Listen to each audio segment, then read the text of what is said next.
Welcome to BNEWS Weekly. I'm Phil Gallagher along with BNEWS producer Sydney Bowles. We have a full house for you of reporters. BNEWS reporters Tad Stefanak, Robert Paris, Arushi Dema, Juliana McGrain, Gwyn McNamee, and AJ Pedruzzi. Maj Yepman with Senior News and Gretchen Carey with the Community Calendar. Officials have charged a 16-year-old minor in conjunction with an October 17 car crash and shooting in Burlington. According to reports in Patch and NBC Boston, the teen was charged with attempted assault and battery, among other charges. Police originally received a 911 call about a car crash near the Avalon apartment complex at about 8:39 p.m. on October 17th, then an immediate second call about a shooting in the same area. No one is believed to have been harmed in the shooting or the crash. Burlington Public Schools Superintendent Eric Conti stopped by BCAT this week for his monthly sit-down. He talked about recently released MCAS scores, his response to the events in Israel and Gaza, and what happens now that a long-awaited equity audit has been released. He said the audit found that although the district's intentions were good, the impact was sometimes shaky. Here he is. So I think we have to start looking at the student experience and maybe start looking at this a little bit differently. And we're spending a lot of time with it, so we're meeting about it regularly. We have a William James working with William James University. They're helping us look at this in a systemic way.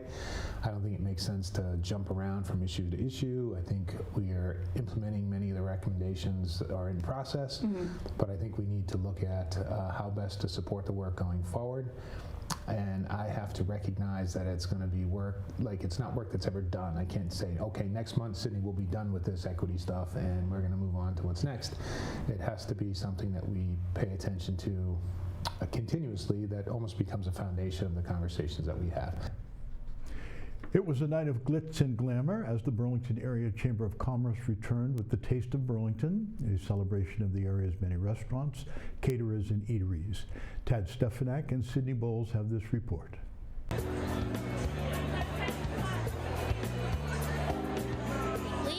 The Taste of Burlington from the Burlington Area Chamber of Commerce. It is the first year that this event is back after the pandemic, so lots of restaurants have made it through some difficult and some weird times, and we're going to see how they're doing and how this restaurant community is today. We liken this to 24 brides having a wedding on the same night. There's a lot of moving parts. And the restaurants, as you know, are very busy. Many of them are short-staffed, but they do their best to be here. So for the marketing that we do and the outreach and the sponsors that come together to make this event happen, we couldn't do it. It takes a village to make a child. Well, it takes a big village, like the Village of Burlington, to make the Taste of Burlington come off right. This year, our VIP experience, we have a speakeasy, which is sponsored by Herb Chambers. It's a speakeasy theme. You're often sponsoring events, you're often supporting endeavors, whether it's the Chamber of Commerce or other things that are happening around town. People always talk about you have to give back, and I think it's important that people, when you attain some success, that you try to give back to the people, wherever that town happens to be, whether it's in Burlington, or whatever town that I've got dealerships in, I try to give back to that town. This is as good as it gets for us, right? Right. It's exciting. You can feel the buzz. Yes, you really can. I mean, you know what? It's been a number of years since we were able to do it, obviously. And so it's not only that people are happy to be back. You've got top restaurants. It's back to the Taste of Burlington because there's that many good restaurants in Burlington, and everybody's just happy to be here. It's almost like a homecoming. Well, this is an engaged community. In fact, I learned this long ago. Burlington's business community is part of the fabric of this community. They see themselves that way. They contribute to the town in a way that helps the residents, and they take that responsibility very seriously. And so through their charitable foundation, through the Burlington Area Chamber of Commerce, they give back, and the businesses are always looking for ways that they can give something back. First of all, I want to thank the Marriott and our sponsors, Herb Chambers, Riemann Bronstein. There's a lot of new sponsors this year, but it's really the restaurants that make this happen. Burlington is such a heavy restaurant scene right now. Outside of Boston, this is as good as it gets, and you don't pay for parking here in Burlington. So if you haven't been out to Burlington for a meal, look around tonight and try to pick your next favorite spot. This has been such an amazing event. We got to learn all about the wonderful things that Burlington's restaurant community is up to. I'm Sydney Bowles, and this is BNEWS Weekly.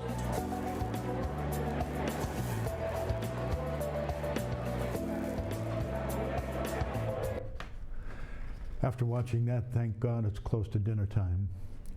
Twist Bakery in Burlington's 3rd Ave area has been voted the 3rd best gluten-free bakery in the country, coming in after Gunkel's Gluten-Free in Mobile, Alabama, and Hell Yeah Gluten-Free in Atlanta, Georgia, in the Reader's Choice Awards from the USA Today.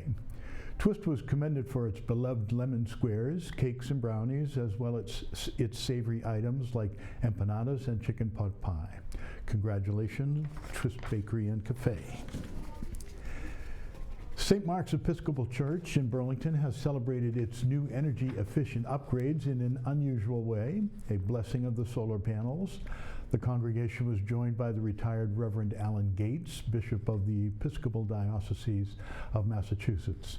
And the kids in attendance particularly enjoyed helping the bishop bless the panels by squirting them with water guns. Minuteman Senior Services has reopened its main office in Burlington. Tad Stefanik has more. Minuteman Senior Services has officially made the move back to Burlington. Welcoming Minuteman back to the Burlington community. Minuteman Senior Services is a nonprofit agency who supports older adults, persons with disabilities, to live their lives with meaning and choice. I became involved with the board when I retired and decided that I needed to give something back to our community. I provide guidance and advice to the board as well as the leadership of Minuteman Senior Services. Thrilled to announce our presence back to the residents of Burlington and to the greater Burlington community. We provide information and supportive services that enable people to engage in their lives the way that they want to. And of course, we always want to thank our partners, the councils on aging, as well as the employees, but most important, all the volunteers who help us deliver on our mission. We draw strength from our amazingly talented employees, volunteers, and are so thankful to our board and other community partners who enabled this to happen. From Minuteman Senior Services, I'm BNews reporter Tad Stefanik. Burlingtonians turned out in droves for the town's many spooky offerings this Halloween.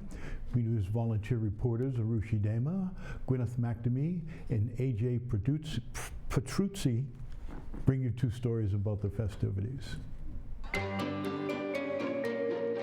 Goblins, ghosts, and ghouls came out in droves to the Girl Scouts trunk-or-treat event.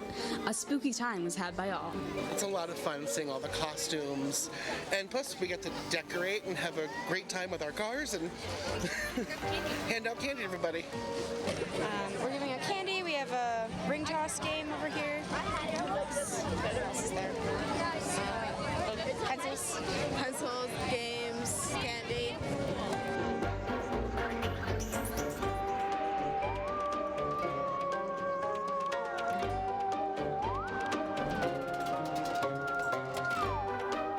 Organizer Laura Boriso said she was grateful for everyone who turned out. To see the results of what efforts I have put in with emailing the people to come and advertising and having people show up. Having the truck show up and the treaters, so both. For BNews Weekly, I'm Arushi Dima. Hi, I'm AJ Pedruzzi, and I am a Ferrari pit engineer. And I'm Gwyneth McNamee, and I'm a witch. And today we're at the Burlington Halloween Spooktacular.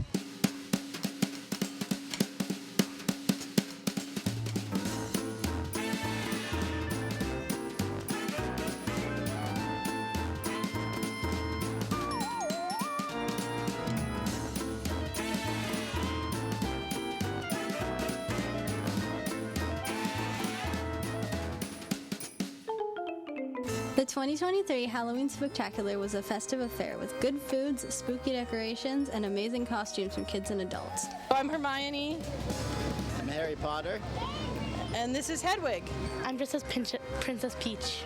I'm Blow Up Patrick. And what are you guys dressed up as? Soccer players. Is there a specific team you're dressed up for, or is it just soccer players? Our team. The Burlington team?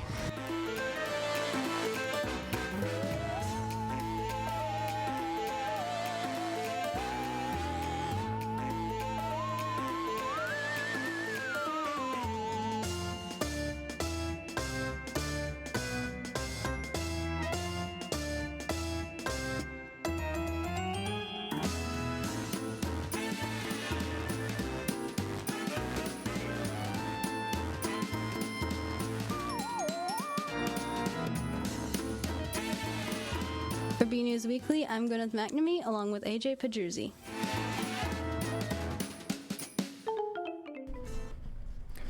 Ten years ago, Joe Morandi was part of the committee making the rules for a bow hunting program in Burlington's landlocked forest.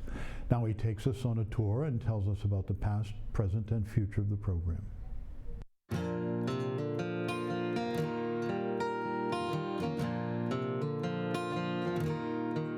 It takes a lot more to harvest an animal with a bow and arrow at 20 yards than it does with a shotgun at 110 yards or whatever. Another state could use a rifle at 200 yards or 300 yards. It takes a lot more to just sit up in one of these trees in 20 feet and just sit there from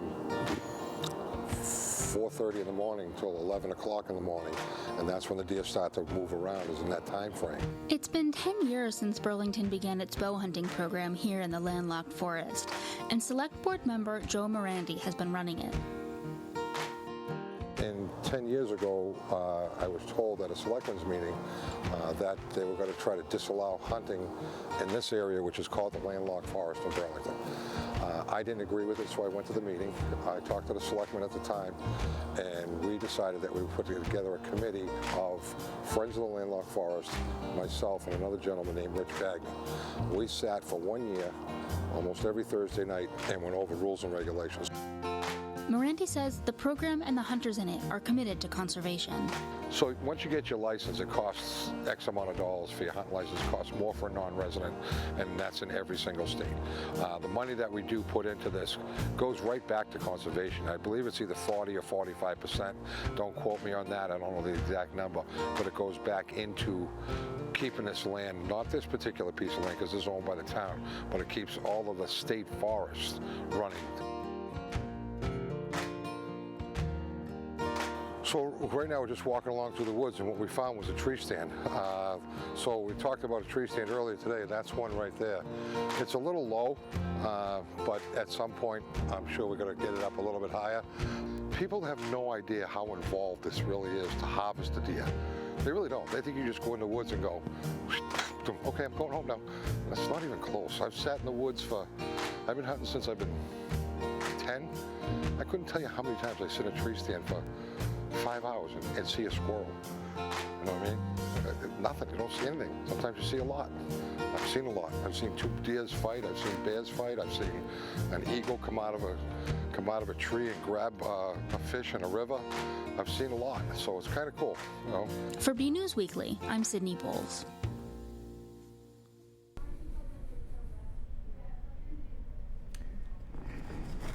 In a first for Burlington, residents gathered at the Marshall Simons track for an event raising awareness about mental health.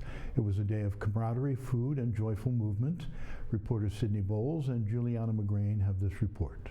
Walkers, runners, and joggers all assembled at the Marshall Simons running track recently in the name of mental health awareness. It was organized by local coach and mental health advocate Chris Fabry.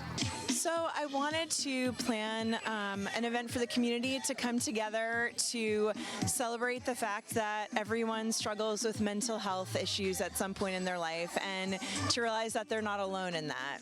I personally think that really joyful physical movement is a critical part of taking care of your mental health. And I think that coming here and doing this at the track and being able to choose whether you want to run, jog, walk, or just kind of hang out is a great way to express some of the stress that we carry. With good food, good music, and good company, the event was a big success. So ultimately, this is really just a really beautiful event for the community community.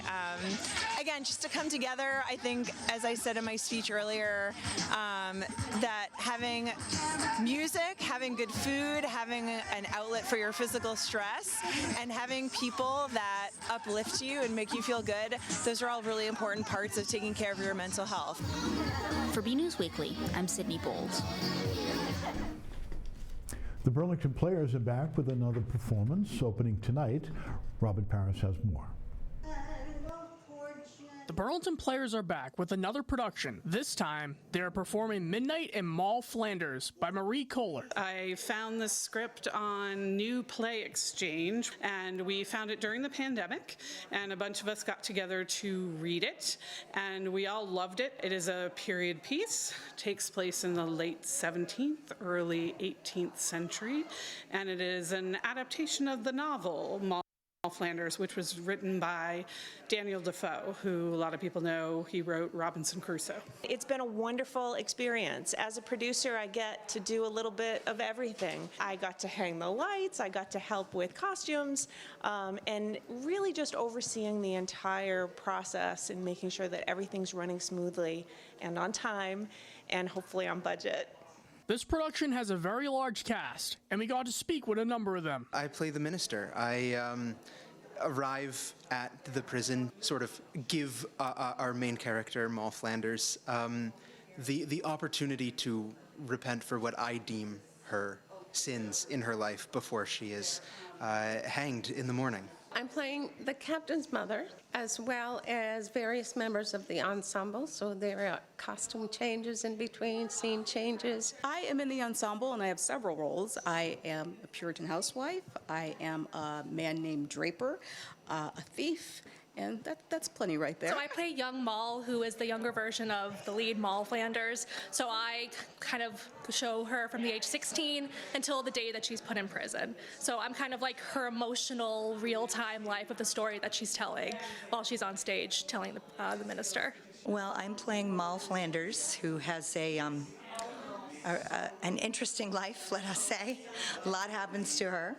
It's a little bit of a soap opera, but she goes through a transformation by the end of the play, I would say, when she's reflecting on her life. The whole play is her reflecting on her life. Doors open on November 3rd and will run through the 18th at the Park Playhouse. I think probably the biggest message is, what is it like for someone in a world that isn't designed for them? You would think 3.5 centuries later, it wouldn't be that way, but it is. How do they survive? What choices do they have to make? What do they have to give up? What do they have to compromise on? And I'm hoping that it will generate discussions about those choices. From the Park Playhouse at 1 Edgemere Avenue, I'm Robert Paris for BNEWS Weekly. What am I to do with these? What am I to do with these? Could I have ever been so innocent? There's never a dull moment at the Burlington Senior Center. Council on Aging Marge Yetman is here to share some of the upcoming events. Hello. Can you believe November is upon us? I'm really excited to announce that we are finally doing an installation of our hybrid equipment in the Murray Kelly Wing and our library, where we have our coffee hour and support groups. This is completely thanks to Representative Ken Gordon, who put in for an earmark for us in the fiscal year 2022 state budget. Hopefully it will go without incident and we'll be on our way to being almost fully hybrid. What this means most immediately is that any activities taking place in either of those rooms the week of November 13th will be canceled, with the exception of Sophia's classes, which will be virtual for the week. November is Alzheimer's Awareness Month. We don't have any programming for the public for November, but we have scheduled a series with the Alzheimer's Association beginning in December. We will have our caregiver support group and memory cafe as we do each month. Join us on Tuesday, November 7th for After the Vote, a social to celebrate Election Day, Veterans Day, and all great things American. On the 8th, we will have another tea tasting for those who weren't able to make the October tea tasting. Our crafty creation this month will be a loop scarf. The yarn is large and it's super easy. On Tuesday the 21st at 2 p.m., we'll have our annual open enrollment presentation with one of the newest Shine counselors, Amy Boness. Lori DeLeo from PNC Bank will join us for a financial wellness seminar that will include identity theft and how to protect yourself on Tuesday, November 28th. Also on November 28th, Joy Marzal from Joy of Nature will present Mammals of New England, and on Wednesday, November 29th, we'll help you relax and get in the holiday spirit with some holiday jazz on the piano by Michael Shea. The holidays can be difficult. It's when you seem to miss your loved ones the most. Our grief support group meets on the second Wednesday of the month, so for November, we'll meet on the 8th of November at 10 a.m. Michael Finkel leads a Wellness Matters group, an ongoing group to help participants enhance their well-being in their day-to-day life. Well-being is about happiness and meaningfulness and how to cope with life's challenges while maintaining our well-being. Their next meeting will be on November 28th. On November 1st, we are launching a wellness program called Better Age. You take a 10-minute assessment online and you'll get a report back that tells you whether you are thriving, surviving, or struggling. It will give you resources to help you in the categories you could improve and those you tell the assessment you want to improve on. For more information, contact Andrea Cross, Shayla Farron, or myself. The center will be closed on Friday the 10th for Veterans Day and closing at noon on the 22nd for the Thanksgiving holiday. We will reopen on Monday the 27th. Thank you to our veterans, and I hope you all get to enjoy some family time over the long Thanksgiving weekend. That's all for now. I hope to see you at the Senior Center. Some of Burlington's high school's fall sports teams are heading into their playoff seasons. Let's turn to Anthony Matos for a look at how these athletes are doing. Hey everyone, I'm Anthony Matos, this weekly sports report. Playoffs? We're talking about playoffs? Are you kidding me? Lady Devils cheerleading competed in the Middlesex League 12 competition on October 30th. Burlington finished in first place and were named the Middlesex League Freedom Division champions. Congrats to everyone. The team's not done yet. They will compete in regionals on November 12th. Red Devil football competed with Watertown on the 27th. BCAT volunteer Bill Hayes brings you these highlights. The Red Devils finished their regular season schedule with a 35-7 road win over the Watertown Red Raiders last Friday night. Burlington opened the scoring in the first period when quarterback Anthony Guerrier connected with Tyler Brooks on a 78-yard TD pass. Burlington scored in the second quarter when Guerrier hit Brooks again, this time on a 16-yard TD pass with 42 seconds left in the half. The extra point by Pupa was once again good. The Devils led 14-0 at halftime. With 6 minutes left in the third quarter, the Devils scored again. After a Joey Poland 30-yard TD run set up a first and goal from the 3, senior Harris Mukanga scored on the next play. With the extra point, the score was 21-0. Watertown scored with 1:45 left in the third quarter to make the score 21-7. But on the first play of the fourth quarter, Poland scored on a 26-yard TD run. The extra point made it 28-7. Sophomore Chris O'Divin scored on a 1-yard TD run to close out the scoring. The final score was 35-7, improving the Devils' record to 5-3. The Devils will travel to Norwood on Friday in the first round of the MIAA Division IV playoffs. For BNEWS Sports, I'm Bill Hayes. We'll have the highlights next week for the playoff game against Norwood. The Junior Devils football team is 7-0 after a 36-8 win over Bedford on November 1st. The season wraps up for the Devils on the 8th in Concord for the championship game. Lady Devils field hockey are 5-11 after finishing the regular season in Wilmington with a 2-0 loss on the 26th. The team will be competing at Doherty Memorial in Worcester on the round of 32 of the playoffs on November 2nd. Update next week. Lady Devils volleyball finished the regular season at 15-5 after a 3-1 win at Masco on the 27th. The team will be competing at home against Manfield in the round of 32 of the playoffs. Highlights next week. Girls soccer finished the regular season at 8-8-2 and will be competing in Grafton on November 4th in the round of 32. Updates on that next week. Both cross-country teams compete at the Middlesex League meet at Horn Pond on the 30th. Two athletes from the girls team competed in the junior varsity race, including Ellie Schroebel and Kritika Agarwala. Schroebel finished in 46th place and Agarwala in 56th place. Mahi Kasagar came in 35th place for the freshman race. 21 athletes competed for the boys that day as well. For a full list of results, go to theathletic.net. Both teams will compete at MSTA. Frank Maroney Coaches Invitational in Rentham on November 4th. The combined Woburn and Burlington swim team competed in 6th place overall in the Middlesex League meet. This weekend they will be in the Sectionals Championship on November 5th at BU. The following week they will be at MIT for the State Championship on Veterans Day. For more Red Devil action, go to BCAT.org/sports and check out our Twitter page at BNEWS Sports. That's all for now. I'm Anthony Matos. Back to you guys in the studio. Now for a look at the weather, let's turn to Peter Brown and stay tuned for your community calendar with Gretchen Carey. Well, hello everyone, this is Peter Brown with Local Weather for the next 7 days. Here we are heading in towards the first week of November. I know it's hard to believe that we're that far into the fall now. Unfortunately, we're not going to really be getting too warm this period coming up. It's going to be fairly average to below average, and starting out our period on Friday, we should be seeing temperatures at this time of the year in the upper 50s. That's about where we should be for this time of the year. Again, that's where we're going to be. Then as we get towards the end of our period next week, we're going to be seeing temperatures that should only be in the mid-50s as we head in towards the second week of November. Now, very important to note, everyone, before you go to sleep on Saturday night, remember to turn your clocks back 1 hour as daylight savings time is officially coming to an end. So that means, yes, on Sunday afternoon, the sun is going to be setting just after 4:30 in the afternoon. Looking at our temperature map, expecting us to have a good chance of below average temperatures. Might be a little bit warmer than average this weekend. Looks like we're going to have a pretty nice weekend coming up, but thereafter we're going to see a couple of small storms go by, and that's going to drop our temperatures way back down below normal. And looking at our precipitation chances, they're calling for us to have a chance of above average precipitation. I'm not really seeing that right now. Doesn't look like we're going to have really any organized areas of rain coming in to the Burlington area, so we'll just have to keep an eye on that. So that's some very typical cool, damp November conditions. Temperatures on Saturday and Sunday in the low 60s, going to feel pretty nice out there.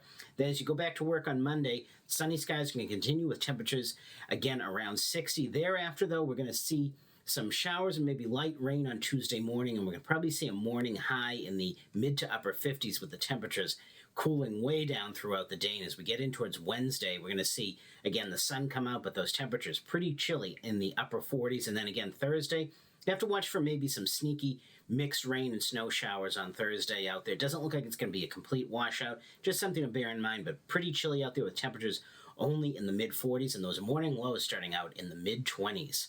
So again, everyone, get out there, enjoy the weather, have a great week, and once again, just remember, before you go to sleep on Saturday, remember to turn those clocks back 1 hour as daylight savings time comes to an end. Have a great week, everyone.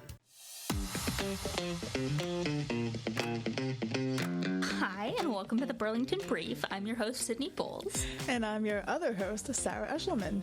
We're here to bring you a no-nonsense, maybe a little nonsense, guide to what's happening in Burlington, from major capital projects to schools to business and society. Tune in every week for fresh interviews with people at the center of local news and conversations between two journalists who know what's up. So subscribe to the Burlington Brief to make sure you don't miss a single thing and get the best of local news delivered right to your ears.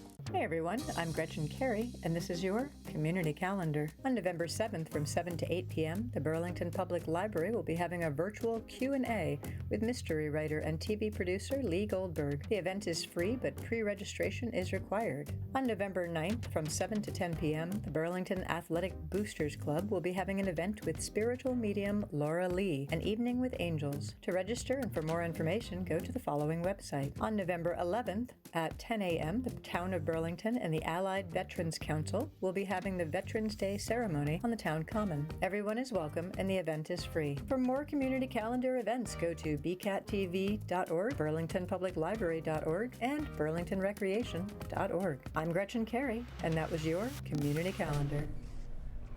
And as we do every week, we're finishing up with a photo sent in by a member of the community. This one comes from BCAT's own Tad Stefanak, who spent some time in Cambridge for the Harvard-Dartmouth rivalry game.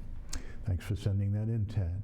If you'd like to have a photo featured in this spot, as well as on our website and on our daily email, email it to us at bcat@bcattv.org with the subject line Photo of the Week.